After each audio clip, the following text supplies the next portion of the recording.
Good morning friends. Yogandhra కార్యక్రమం super success అయింది. మోడీ గారు వచ్చారు, సూపర్ సక్సెస్ అని చెప్పి లోకేష్ గారిని, చంద్రబాబు నాయుడు గారిని బాగా పొగిడారు. అయితే దీనివల్ల వచ్చే మనకేంటి అని చెప్పి మీరు అనుకోవచ్చు. ఏపీ చంద్రబాబు నాయుడు గారిని విలేకరులు అడిగిన ప్రశ్నలకు సమాధానం చెప్తూ ఈ మధ్య ఒక మాట అన్నారన్నమాట. పంజాబ్ అనేటువంటిది గతంలో దేశానికి ఓ ధాన్యాగారంగా ఉండేది. ప్రస్తుతం ఇప్పుడు వారు వాడినటువంటి ఎరువుల వల్ల, పెస్టిసైడ్స్ వల్ల ఆ రాష్ట్రం నుంచి ఓ ప్రత్యేకమైనటువంటి క్యాన్సర్ పేషెంట్కి ఒక రైలు ఢిల్లీ వస్తుంది అన్నారు. సో నేను ఇచ్చే సలహా ఏంటంటే, మన జీవనశైలి మనం మార్చుకోకపోతే, మన ఆహారపు అలవాట్లు మనం మార్చుకోకపోతే ఖచ్చితంగా ఇండియాలో ఉన్నటువంటి ప్రతి రాష్ట్రం నుంచి కూడా ఒక రైలు ఢిల్లీ వెళ్తుందేమో.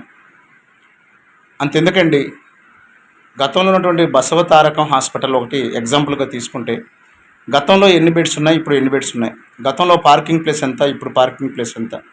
అంటే పార్కింగ్ ప్లేస్ గురించి ఎందుకు మాట్లాడుతున్నానంటే, కారుల్లో వచ్చే పేషెంట్స్ విపరీతంగా పెరిగిపోయారు.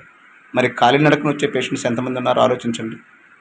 పోనీ ఇప్పుడు ప్రస్తుతం పట్టణానికి ఒక క్యాన్సర్ హాస్పిటల్ ఉంది అంటే, క్యాన్సర్ హాస్పిటల్ విపరీతంగా పెరిగిపోతూ ఉన్నారు. కారణం మనం వాడేటువంటి, వ్యవసాయంలో వాడేటువంటి పెస్టిసైడ్స్, తర్వాత మన జీవనశైలి, ఆహారపు అలవాట్లయితేనేమి, ఆహారం వండేటువంటి పదార్థాలు అయితేనేమి, ఇలా వీటన్నిటి ద్వారా మనం క్యాన్సర్ బారిన పడుతున్నాం. భవిష్యత్తులో ఇంటికో క్యాన్సర్ పేషెంట్ నమోదైనా కూడా మనం ఆశ్చర్యపడాల్సిన అవసరం లేదు.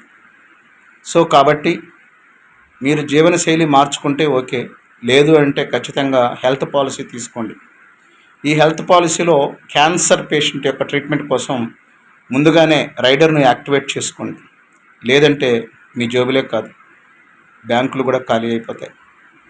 నేను చెప్పేది నిజం మిత్రమా. భవిష్యత్తును దృష్టిలో పెట్టుకొని నీ జీవనశైలి మార్చుకో.